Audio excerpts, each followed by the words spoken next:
उत्तर प्रदेश का एक छोटा सा गांव और उस गांव के किनारे खड़ा एक पुराना विशाल पीपल का पेड़।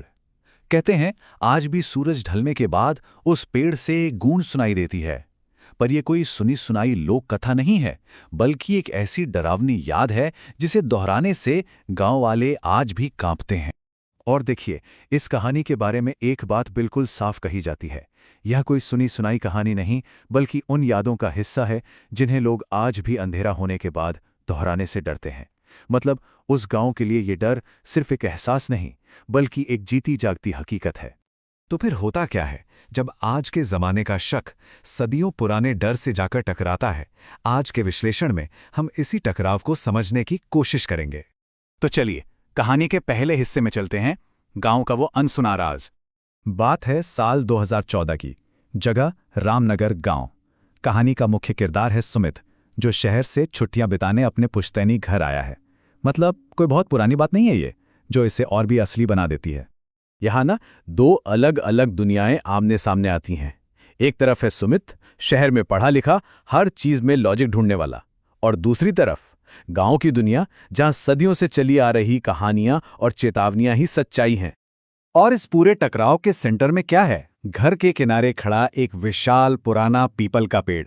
गांव के बुजुर्गों की एक सीधी सी चेतावनी है, सूरज ढलने के बाद उस पेड़ से दूर रहना।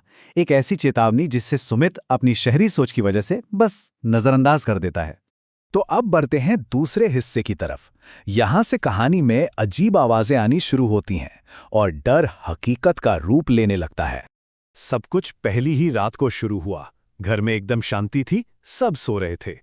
वक्त था रात के ठीक 2 बजे का, वो वक्त जब सन्नाटा सबसे गहरा होता है।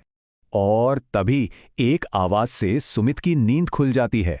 आवाज थी छप छप छप, जैसे कोई गीले पैरों से बरामदे पर चल रहा हो।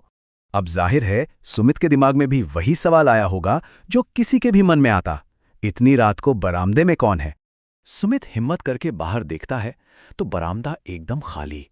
वहां कोई नहीं था, बस फर्श पर गीले धब्बे थे। और वो धब्बे कहां जा रहे थे?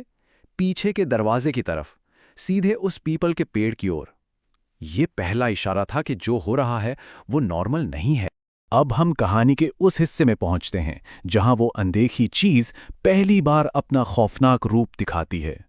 दूसरी रात। इस बार सिर्फ कदमों की आहट नहीं थी, बल्कि एक पुकार थी, और वो भी एक बहुत ही जानी पहचानी आवाज में। आवाज क्या थी? सुमित, बाहर तो आ, देख कौन आया है।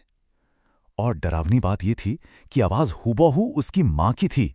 अब आप ही सोचिए, कोई अपनी मां की आवाज सुनकर कैसे बाहर नहीं आएगा?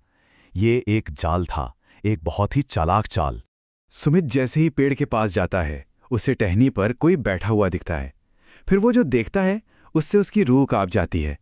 उस चीज की गर्दन पूरी 180 डिग्री पीछे घूमी हुई थी, आंखें कोयले की तरह बिल्कुल काली, और चेहरे पर एक अजीब सी मुस्कान जो बिना होठ खोले ही खींची हुई थी। इस खौफनाक नजारे के बाद अब वक्त था उस राज के खुलने का जिसे गांव के लोग छलावा कहते हैं। तभी अचानक सुमित के चाचा उसे पीछे से खींचते हैं और एकदम दबी हुई आवाज में कहते हैं, ऊपर मत देख, बस चुपचाप अंदर चल। ये वो पल था जब सुमित को एक बहुत ही भयानक अंजाम से बचा लिया गया। अगली सुबह उसके चाचा उसे बताते हैं कि उसने जो देखा वो एक छलावा था। छलावा मतलब एक ऐसी आत्मा जो हमारे किसी करीबी के आवाज की नकल करती है, ताकि हमें धोखे से अपने साथ किसी सुनसान जगह ले जा सके। और इस छलावे के पीछे भी एक दुखद कहानी है। बात करीब 40 साल पुरानी है। एक औरत ने इसी पीपल के पेड़ पर अपनी जान दे दी थी। कहते हैं तब से उसकी आत्मा वही भटक रही है, दूसरों को अपने जैसा बनाने के लिए। और आज वो एक छलावा बन चुकी है। और अब आते हैं कहानी के आखिरी हिस्से पर, जो सिर्फ एक कहानी नहीं, बल्कि एक जीती जागती चेतावनी है। उस घटना के बाद सुमित उसी दोपहर वापस शहर लौट गया।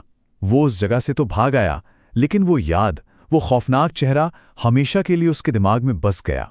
उसका शक, उसकी मॉडर्न सोच एक भयानक हकीकत में बदल चुकी थी। और ये कहानी हमें गांव के बुजुर्गों की उसी पुरानी चेतावनी पर वापस ले आती है। अगर आधी रात को कोई जानी पहचानी आवाज बुलाए, तो जब तक वो 3 बार न पुकारे, पीछे मुड़कर कभी मत देखना। असल में ये सिर्फ अंधविश्वास नहीं है, ये छलावा जैसी कहानियां हमें हमारे सबसे गहरे डर की याद दिलाती हैं, अपनों से मिलने वाले धोखे का डर या भरोसे के नकाब में छिपे किसी अनजाने खतरे का डर। तो आखिर में ये कहानी एक परेशान कर देने वाला सवाल छोड़ जाती है। अगर आधी रात में कोई अपना आवाज दे, तो क्या पीछे मुड़कर देखने की हिम्मत होगी?